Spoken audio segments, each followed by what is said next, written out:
So Lamar's getting in. All right. Yeah, And I that's mean, not what I said. I have a very hot Lamar take. I am interested to hear how a guy that rushed for 1,000 yards and 7 touchdowns as a quarterback isn't going to make tier 2. Yeah, that's great. Michael Vick did too. He never won a Super Bowl. He would have been in tier 2. So I'm driving the car today, and I'm thinking about our quarterback tiers after you presented this idea. So I'm thinking about Lamar Jackson, and out of our listeners, sup Tanner, I know most of them are cross sport conscious. I know this is an NFL pod, but I'm going to need you to ride with me on this take.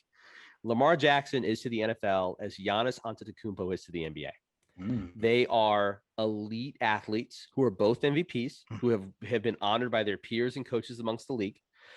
In the regular season, will make plays that will make other extremely athletic men look unathletic, mortal, like you and me trying to guard them, right? These guys who are professional athletes just look terrible. Lamar Jackson in the open field with a football is to Giannis Antetokounmpo in transition with one guy in front of him in the bucket. But both of those guys in the playoffs have to have an offense created around them in a specific system for them to be successful. And two, are the easiest to make one-dimensional. The Chargers did it Lamar's rookie year where they played 7 defensive backs. And it's like, cool, if you want to try to run, we're going to put only speed on the field and we're going to stop you. I think that as electric as both of those guys are, without being in a perfect situation against perfect opponents, I don't know that either one of them can win a ring by themselves. That was poetry in motion. That was quite a take, and it's making me rethink my entire stance on Lamar Jackson. I think it's a fair point that you make, and it's a good comparison because I can see it as well. So you're saying he's not in tier 2 then? I think he's in tier 3. So Giannis is not in tier 2 in the NBA either. That's what you're saying. I don't think Giannis in the NBA wins a title until he plays on a team with another superstar. Like a legit, he's going to have to go somewhere else to win a title if he ever gets one. So Giannis is never going to be the best player on a World Series, on a NBA championship team.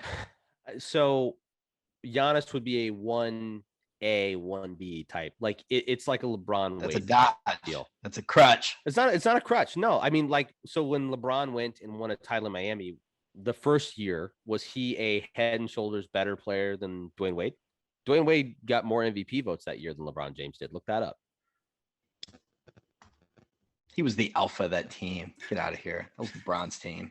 Okay, so cool. So if Giannis goes to Miami in 2 years and it's him, Jimmy Butler, Bam Adebayo in the 2 shooters, I mean, yeah, sure, he's probably the best player on that team, right? But I think that team has a better chance of winning the title than this godforsaken Bucks team coached by Bud that sucks.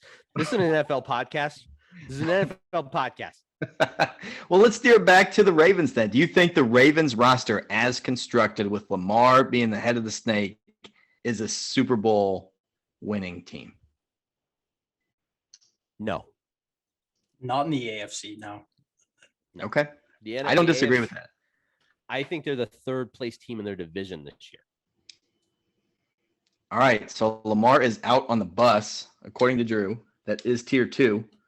So I'm sorry, 2nd place in the division. I said 3rd. They're not, pardon, 2nd place, but they're a wild card team in that division. Like, if you get the Ravens down by 10 points, they will not win the game. That is just what it is.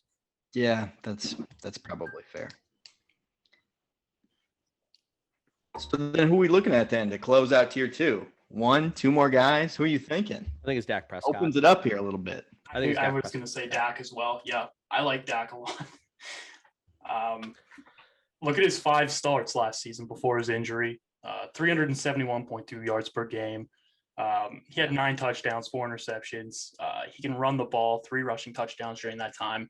If he can stay healthy, and we've talked about him before on the podcast, if he can stay healthy and he has a really strong year, then he is definitely a tier 2 quarterback. Yeah. Didn't Dak Prescott lead the lead in passing for like 3 weeks after he was out? Yeah, like, wasn't that a stat? So. I think that he led the NFC East in passing until like week 15. Well, they were awful. So. Let me throw the brakes What- on this just a little bit. Just a little bit. Okay. So Dak has arguably like I don't know if I want to say the best, could be the best. Probably a top 3 trio of wide receivers. Mhm. He has a probably top 5 or 6 running backs still in Zeke, and they have one of Stop. the best offensive lines in the league. And he led the league in passing for that long because their defense was the worst in football, and he had to throw the ball like 50 times a game to keep them in it. I mean, he took advantage of those opportunities and he put those yards on the board. But I'm saying his situation is like the exact opposite of Deshaun Watson. Like if you put Dak on the Texans, if you do a role reversal, you put Dak on the Texans team from last year, they are now they're probably drafting Trevor Lawrence first overall. They might not win a game. But if you put Deshaun Watson on the Cowboys team of last year, that's like NFC Championship level team right there. So that's a difference between tier 1 and tier 2. I don't understand what we're talking about. Deshaun Watson should be 4 wins better than Dak Prescott just based on that, given the same situation. But Dak Prescott was one. Zeke was fat. Everyone saw that. Their defense was putrid, which it was. They had the Horrible. worst defense. They were one of the worst defenses in the league, and Horrible. they had 3 major injuries across their offensive line within the first like 5 weeks of the season. They did. They So did. so look, I mean, Dak got hurt. If you look back at the previous 2 years, I'll give you the same argument that you gave me with Josh Allen. He improved every single year by a marketed amount. He's a big physical guy, which is what you're looking for. He's got the body. He has the arm. I don't see how with the roster as it's constructed, if their defense is average in that division, I mean, they win 10 games this year.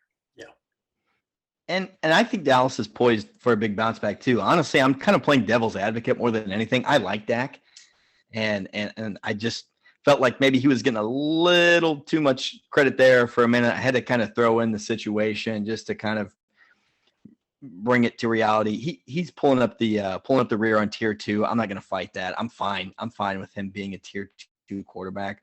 Although it does seem, I don't know, it does seem like there's a bit of a gap between like Dak and Tom Brady and Russell Wilson. But Yeah, so he I'm not he willing to sits die in on the it, so. so he sits on the 3rd row seating of the van. He's in the bench seat in the back. He doesn't get the cool captain's chairs in the middle. That's fine, but I still think he's there. I mean, versus Lamar Jackson, Matt Ryan, Baker Mayfield, Ryan Tannehill, the guys following. I mean, I would take Dak over any of those guys at this point. Yeah, same here. You know, I don't like that analogy because that implies that Tom Brady is driving and that Russell Wilson's sitting shotgun. And I don't want to listen to Sierra on like a 10-hour road trip with that bum picking the music the whole time. Wow, That's just, I respect your commitment to the co-pilot runs the radio. I really appreciate that. And then as soon as Tom's like, that's "Hey, law. can we put It's on?" international And then, law. like as soon as Tom's like, "Hey, can we change the?" Russell's like, "Never touch a black man's radio." Like that's.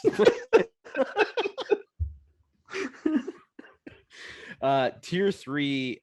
Can I give you my like pick for like tier 1, like number 1? Who drives in tier 3? It's not Lamar Jackson? God, what in the world? I think it's Matthew Stafford.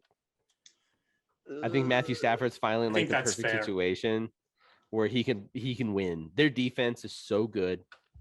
Might take a step back. They lost their defense coordinator who took over the San Francisco or the San Diego job. They still have Aaron Donald. They still have Jalen Ramsey. They haven't had a first round pick in 17 years. But Matthew Stafford, for all of the arm talent and everything, we talked about him on the pod last week. I love the situation. I love the system. I love him with an offensive minded coach for once. I mean, look at the coaches that this dude has played with and the offensive coordinators. It's really Dude, bad. it was Jim Caldwell. It was Rod Marinelli, Jim Schwartz, Jim Caldwell, Matt Patricia, Dan he didn't play with Dan. God, if he played with Dan Campbell, I swear to God, Matthew Stafford would be an MVP. That's just more Dan fan love, man. I love Dan Campbell so much. I love Matthew Stafford and everything he brings to the table. We talked about it last week. Can he win? Can he do all of these things, perform in prime time? Because he's always had to come from behind and make big plays. But if you're looking at, again, that big time throw percentage, number one with the lowest amount of turnover worthy plays, his amount of them was lower than some of the others, so he fell short on the like number one consideration, but the best percentage of any quarterback last year. We know Matthew can make plays. He's a gunslinger. He's Brett Favre part deux, for my French friends. What's up, Hayden? Yeah, man, I love him in LA. From a human perspective, the whole Stafford to LA thing is one of the most interesting storylines in the NFL this season. So you have a kid from Georgia who then goes and plays in Detroit. So we're talking about two pretty blue collar places. And then now he goes to LA. Now he's under the lights. Now he's the starting quarterback who's supposed to lead them to a Super Bowl, and the whole like West Coast, the whole city of LA is kind of watching them just from his perspective. Like if I was in his family, or just like trying to think of where his mind's at with all of this. This is like a huge moment in his life as a person. So I'm really interested to see how he handles that, because this is just so different from the years that he toiled away in Detroit. And I think, the range of outcomes is so wide. I mean, he could just own it. He could just take over, be the alpha, and they could absolutely go to the Super Bowl in the NFC. Absolutely could go to the Super Bowl in the NFC.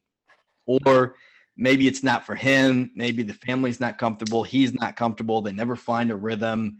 Maybe they, scratch into the playoffs and lose in the first round, and they blow the whole thing up. I don't know. I mean, that's unlikely, but I'm just really interested to see how it plays out. All right, I want to piggyback one thing on that, and then Hayden, I want to hear your thoughts on Matt Stafford.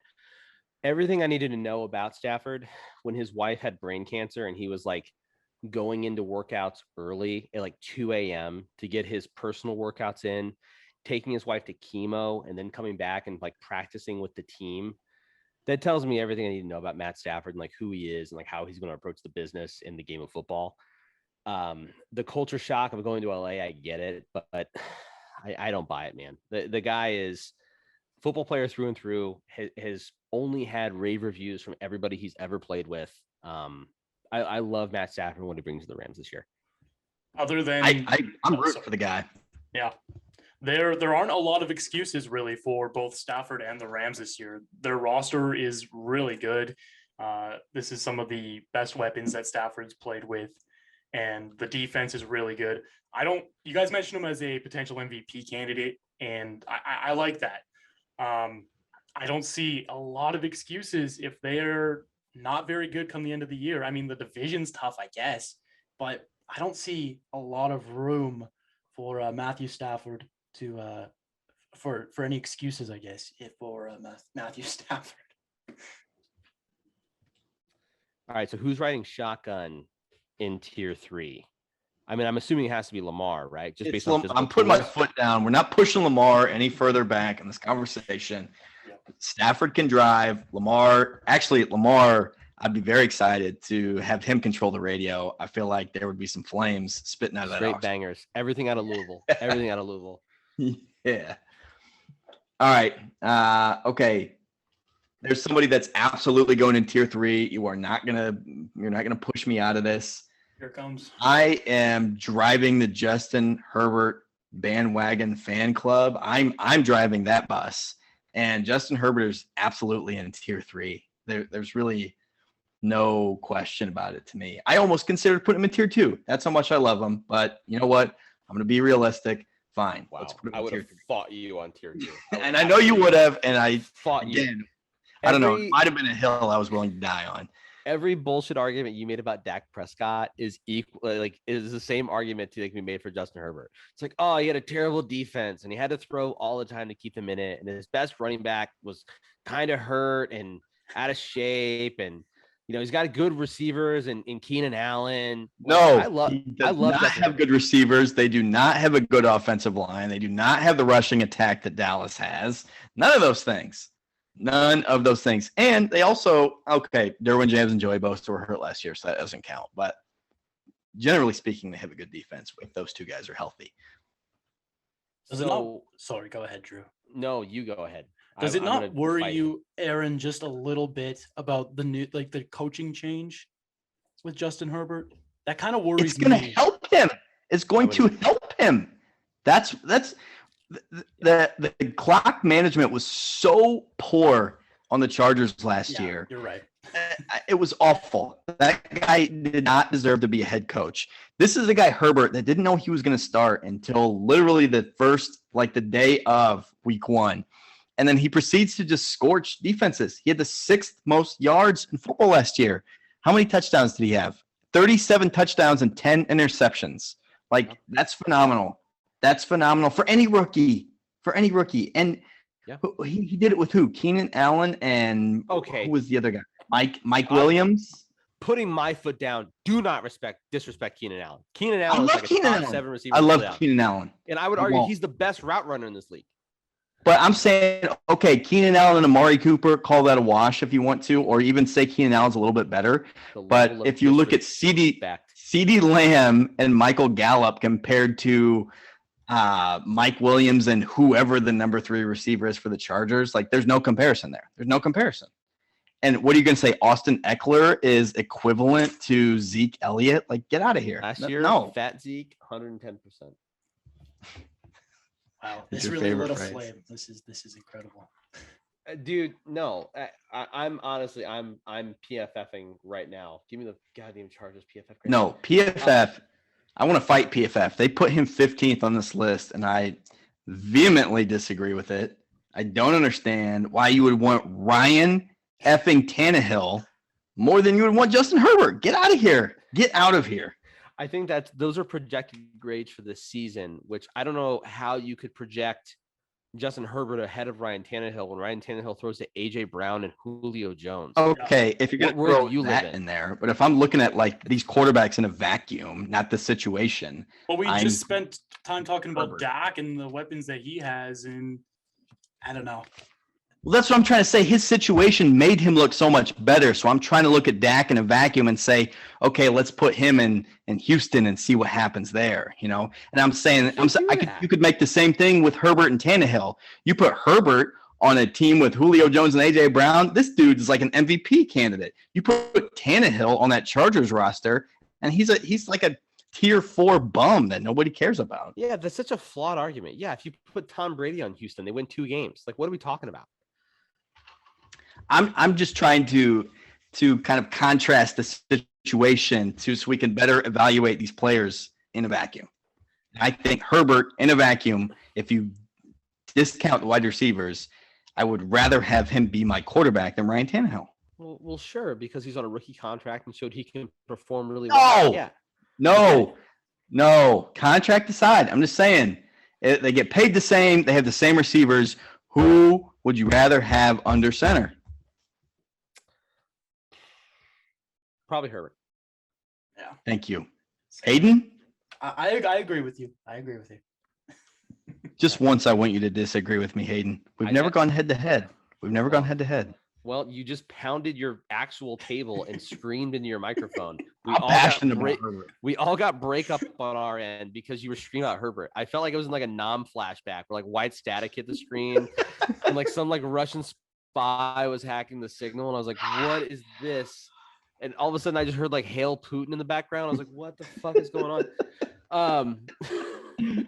So tier 3, yeah, sure. Herbert in tier 3, I get it. He has the arm talent, he has all of the things. He is young. Kind of the same story with Justin Allen. I would like to see him do it a second year before I'm like, hey, yeah, this guy is definitely that guy.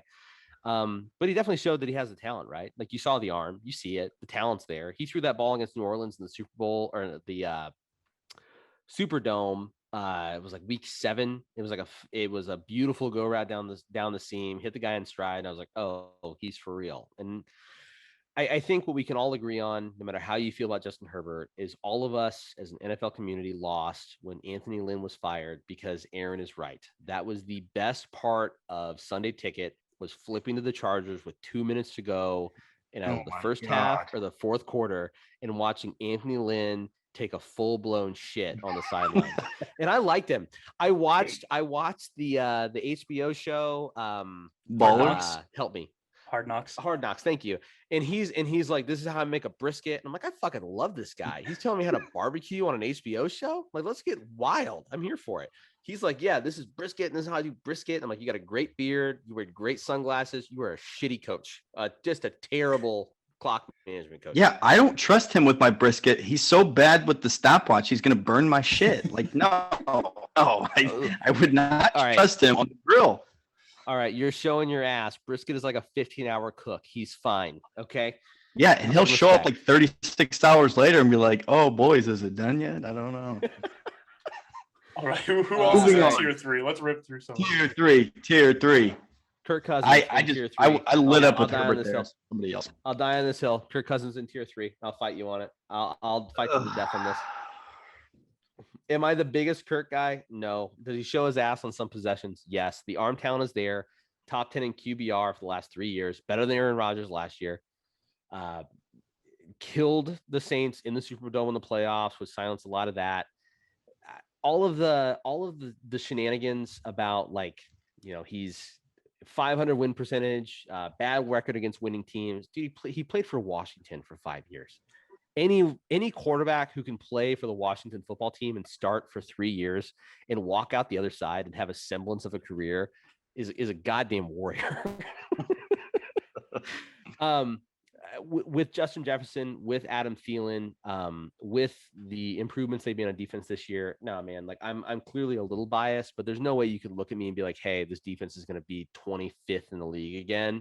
And Kirk Cousins, who had the 7th best offense in the league, mind you, is going to suck or regress beyond that to some unrecognizable number. I mean, I'm looking at their schedule. I honestly think they win 12 games. You guys are so optimistic. This is going to be such a hard season for you guys. It's going to be brutal. I will. Here's what I'll say. Because I know, Hayden, that you're going to agree with Drew here. So I will allow Kirk Cousins to sit bitch like in the back or whatever. But he's definitely sitting behind Matt Ryan and probably Baker Mayfield as well. He sits in a captain's chair next to Baker Mayfield. He is ahead of Matt Ryan. I will not stand for that slander. Whoa. Absolutely Matt not. Ryan? No. Matty washed? No. Stop. I'm sorry. The guy who threw for almost 4,600 yards last year was washed? Yes. Really? Yes. Because Look he it up. lost a guy named Julio Jones. It's important. Look it up. You keep bringing up the situation where we're looking at these quarterbacks in a vacuum. I mean, cool. We're looking at him in a vacuum. I'm still taking Kirk Cousins over Matt Ryan. The only A+ year of Matt Ryan we've gotten was, sure, in a vacuum, but he had Kyle Shanahan and Julio Jones. Kyle Shanahan made CJ Beathard look good, or at least like he could play in this league. Like, it's so disrespectful to be like, yeah, Matt Ryan, like what has he shown anyone outside of that except for, hey, I can get a top 4 pick guaranteed? Outside of like the good years he had with Shanahan when he was there.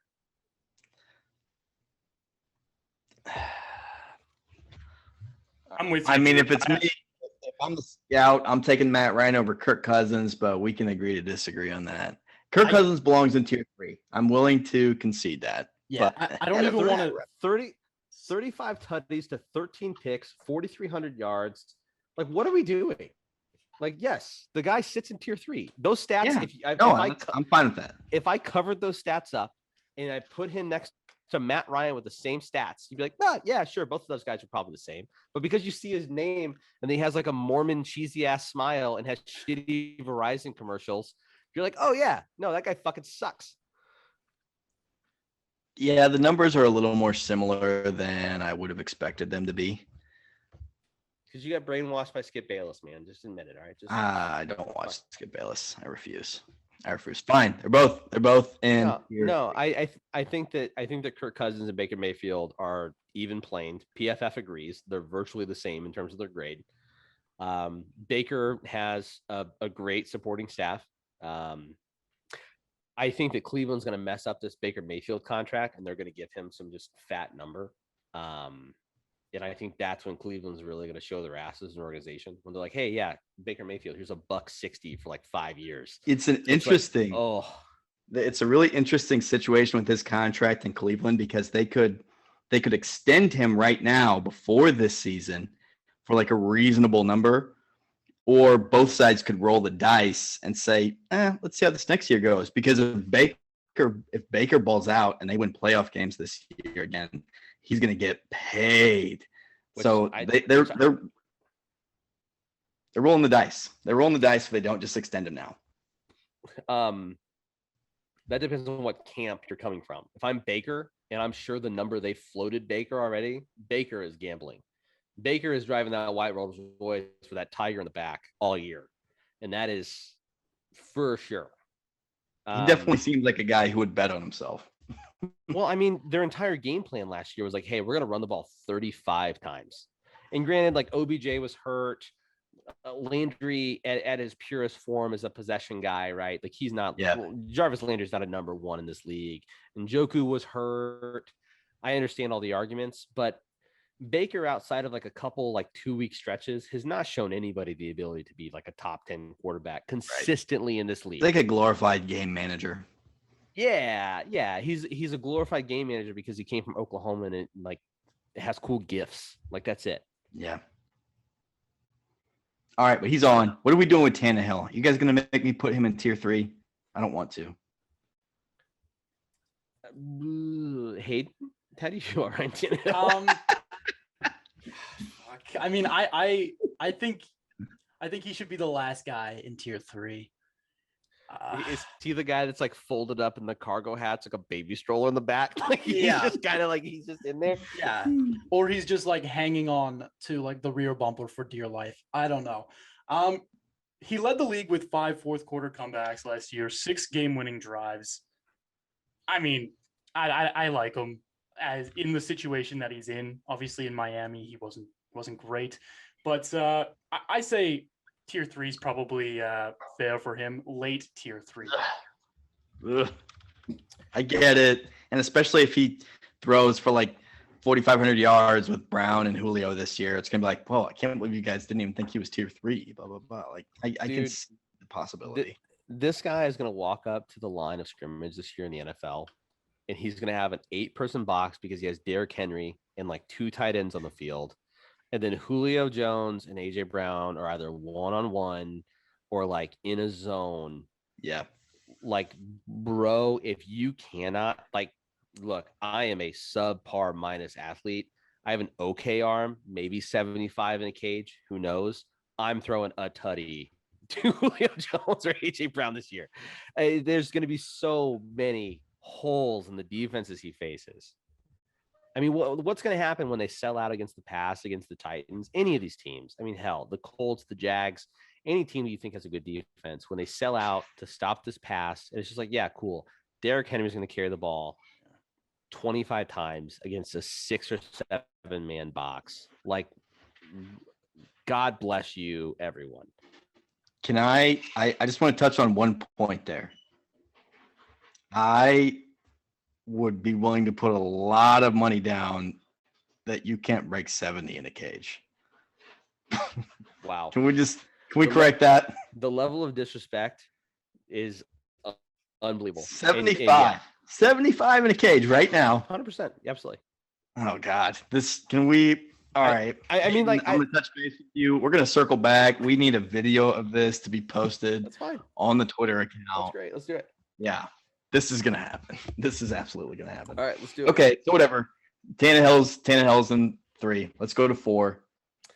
See, so tier 4, I kind of feel guilty, right? Because you're looking at tier 4 and who we have left. I mean, Kyler Murray, Joe Burrow, Danny Jones. Yeah. There's Carson Wentz is in tier 4. So tier 4, if that is truly, hey, like I'm in the market for a new quarterback, I don't know that I agree with that. I feel like we should have a 4 and a 5. I feel like 4 should be like results are still out, or like, hey, we feel like tier 4 is like you've been on 2 dates and it's like, you know what?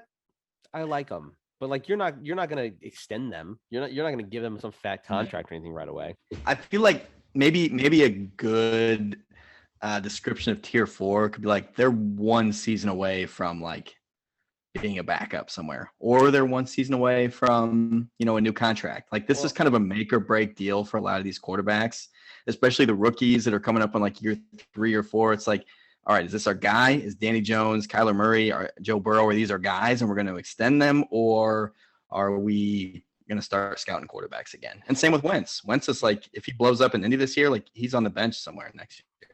Yeah, so I think that's fair. In tier 4, realistically, if we're going to call it that, that year 3 quarterback is what tier 4 is, right? Year 3, theoretically in the NFL, you are your finished product. You're going to get better, but you're the core of who you're going to be in the league. Right. So like that's our Kyler Murray's, that's our Danny Dimes. That's I mean, I would put Carson Wentz in there because this is, to your point, I mean, this is it for our guy. Yeah. Like so yeah, let's start there. Let's do Kyler Murray. I think Kyler Murray is firmly in that spot. He took a nice step forward last year. His quick twitch, we talked about it last week. The guy's electric.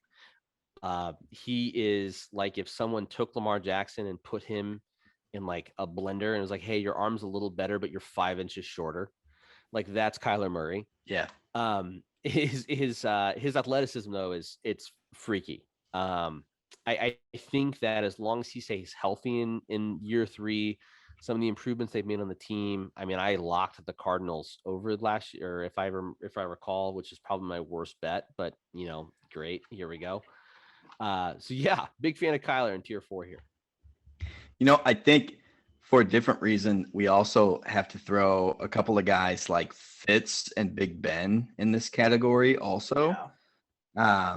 You know, they're guys that they could absolutely have like QB1 weeks, or like, you know, have these explosion 300-yard 4-touchdown games, but they're also, again, they're like one bad season away from their careers probably being over. The only one I'm going to argue there is Big Ben. Big Ben's career is over. He's done. This is it. And that's where my money is also. That was like my strongest lock, was the Steelers going under. But I don't know.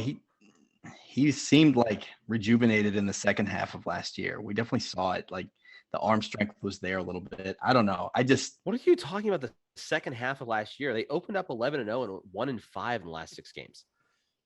They were dog shit the second half of the year. But if you're looking at Big Ben, his arm looked totally cooked in the beginning of the season. And then like a switch flipped and he started chucking the ball around again about halfway through the year. It's true. Look it up. Check out the stats. Sure. All right. I'll believe you and bite. I guess. What about Carr? Is Carr getting in? Is Carr getting in tier 4 here? I They're think already he's tier shopping 4. car, man. Oh, disagreement. Hayden, state your case. Yeah. State your case, Hayden. Oh, shoot. I think he's underrated. I mean, personally, I do. He had over 4,000 yards last year. He had 27 touchdowns, man. 9 interceptions, 5 game-winning drives. I don't know. I think I like him in tier 4. I think that's where he belongs. But maybe mid to back end tier 4, because he's not on the same level as a Kyler Murray, I would say. Oh, yeah. Don't ever disrespect Kyler Murray like that again. No. I don't know. I mean, you could argue that results-wise, they're probably not that far apart. Kyler definitely does it in a much more explosive, exciting way, but he's also probably not as like polished and buttoned up as Carr is. They probably, you know, I don't know. They probably get to the same place. One of them is just a lot more fun to watch. Yeah. I mean, so Derek Carr, one thing I truly, truly appreciate about Derek Carr, his commitment, not just to his teammates, but to the chin strap. His facial hair is straight out of like a 2005 Paul Wall video. It is unbelievable that this man cannot change. No, I mean, he was the 10th rated quarterback in PFF last year. I can appreciate what you're saying. I don't necessarily agree with it. I think he is peak peak check down artist, and you see it, right? When is the last time you've ever watched a game and you were like, oh yeah, Derek Carr led us to the promised land. Derek Carr made 3 huge throws down the stretch that won us a ball game. Like it's, I'm all ears. You guys tell me when it happened. Well, I don't know if tier 4 quarterbacks have to do that. I think to be a quarterback in the league that's worth a shit that you believe in, they've got to do at least once, right? I guess so. Yeah. I mean, I don't know. a guy that you've already extended, a guy you already gave new money to. Like, I want to see something. Like, make my subpar team better one time, and that's I don't know. I don't Like, know. Derek- I mean, he threw for 4,100 yards last year. That's more than some of the guys even in tier 3 that we put there. Tough to knock them all the way down to tier 5. That doesn't mean anything to me. At least in today's NFL, when everything is predicated towards the offense and the ability for offenses to spread out and throw the ball around. I don't know, man. Like if I look at Derek Carr, like he's in the same class as like Jared Goff to me. Like that is the same person. Like there's just I don't ever see a situation. I don't ever see a situation. Like, and look, man, I think I watch as much football as the next guy. You know, I think I watch more than probably the average fan. I am yet to see a drive where Derek Carr makes like 2 killer throws where I'm like, holy shit, yeah, they would have stalled out if it wasn't for Derek Carr doing XYZ. I mean, Amari Cooper was almost washed out of this league, goes to Dallas, and all of a sudden it's like, holy shit, Amari Cooper's great. All right.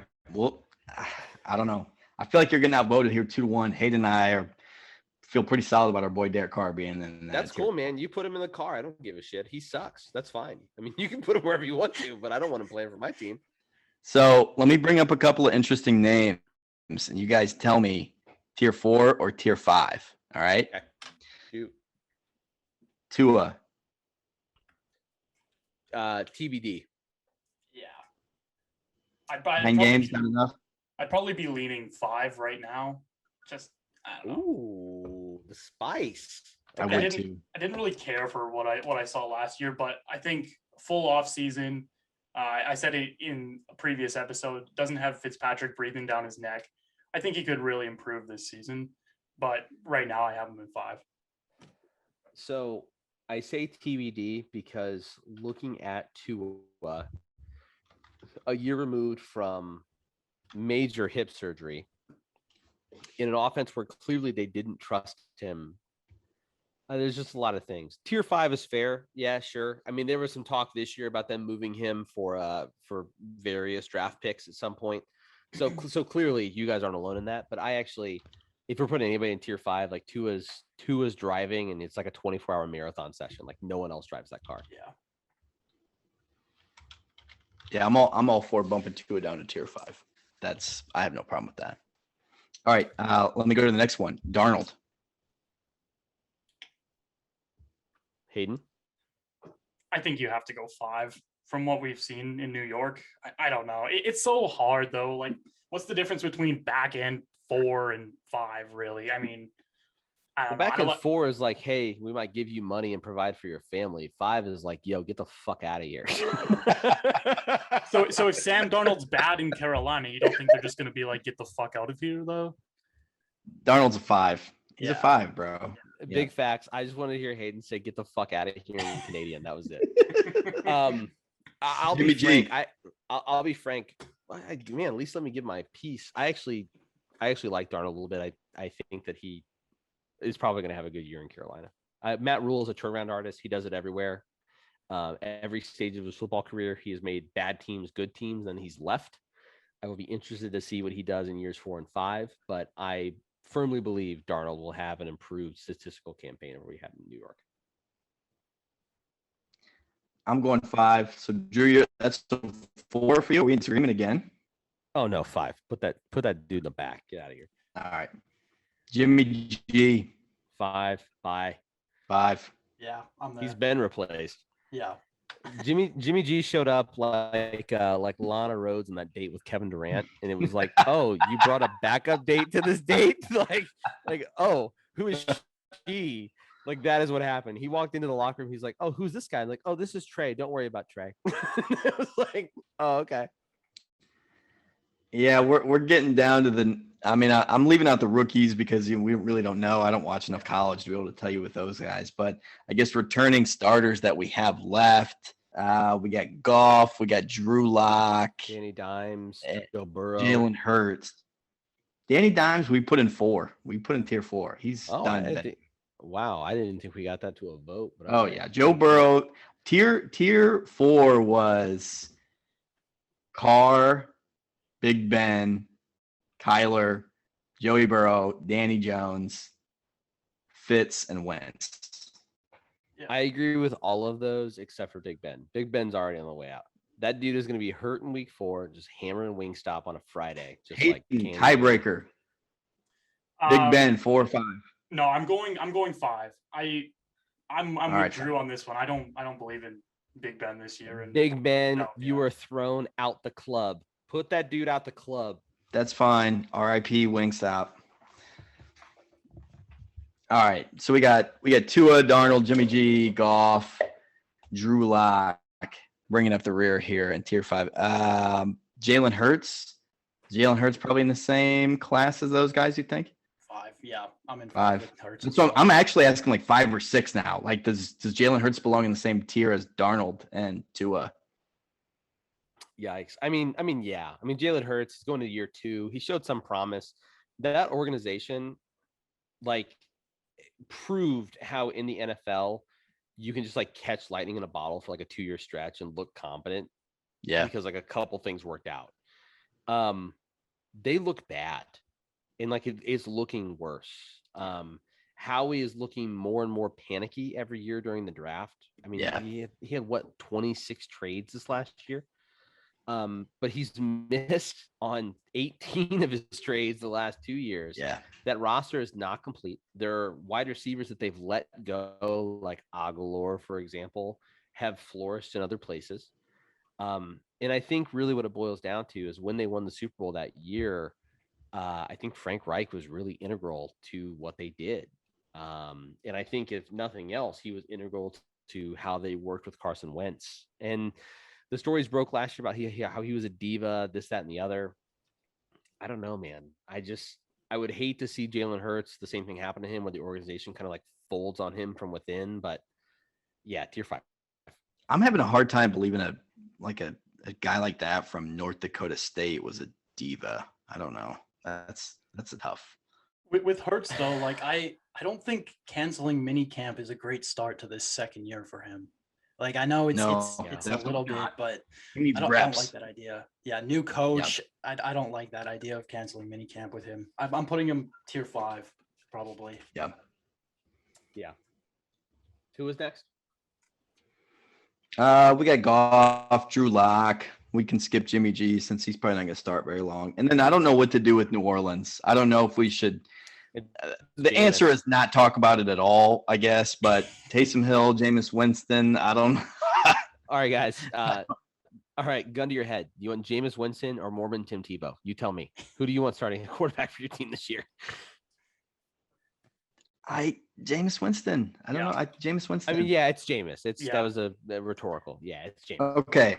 I'm glad. I was like, you're making me feel weird about this, but I guess, yeah. No, they're gonna do this thing where like they walk out on Hill and say, hey, here's this weird wildcat formation.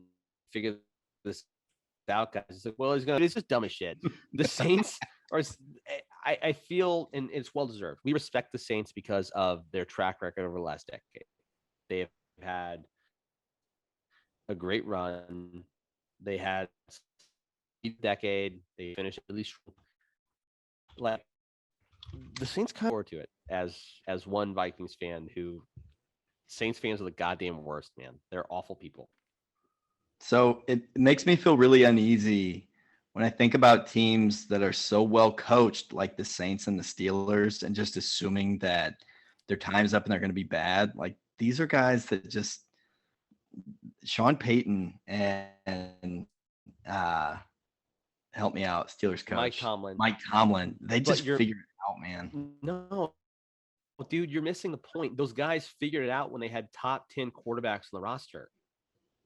Sean Payton had Drew Brees for 10 plus Yeah. years. Yeah. Like, you figure stuff out. When you have a guy who sets every statistical record for quarterbacks, you just figure it out. Or It's like, has oh, Drew. Brees been like an old man shell of himself for 4 years, and they 2 years. kept it going with great offensive schemes and one of the most underrated defenses in The football. last 2 years, 110%. I would even argue back to 2017, Drew Brees was angling towards washed.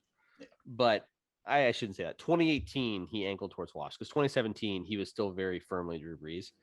But when you have a quarterback brain and you have the head coach quarterback brain meld, and it's quarterbacks identify things that allow you to get into plays that allow your schemes to work, I agree with you. But I think you're overvaluing what specifically Mike Tomlin and Sean Payton have brought to their respective teams and what they'll bring moving forward. I mean, Big Ben's cooked, man. He's done. He is beyond al dente. He is done. I wouldn't disagree with you. And what's your based on- philosophy? It's like Mike Tomlin's going to be like, hey, guys, we're going to cook up. We're going to Pittsburgh Steelers football. We're going to run the ball 47 times and play great defense. That hasn't been them for 10 years. I think that about wraps it up, boys. Nobody else on the list. I refuse to talk about Drew Lock versus Teddy Bridgewater. I'm not No. going to do that. So I'm going to pass on that. Any final thoughts from you boys? Drew Lock, firmly in tier 5, knows every word to Jeezy's put on, and that has to stand for something. Did you make that up? Is that real? Yeah, remember the video of him on the sidelines last year? He throws a touchdown. He goes over, sits on the sideline, puts his helmet down. They start playing music and the thing. He's like, "Put on for my." He knows everything. He knows Okay. every word to put on. Now I like Jake Lock a little bit more than I did before. Okay, well, Drew Lock, Jake Lock is a Paul brother that you've lost, I think. So What did I say? Jake Lock? Wasn't that the Yeah, old he's- Titans quarterback? What was his name? Was it Jake Locker? Jake Locker. Yeah.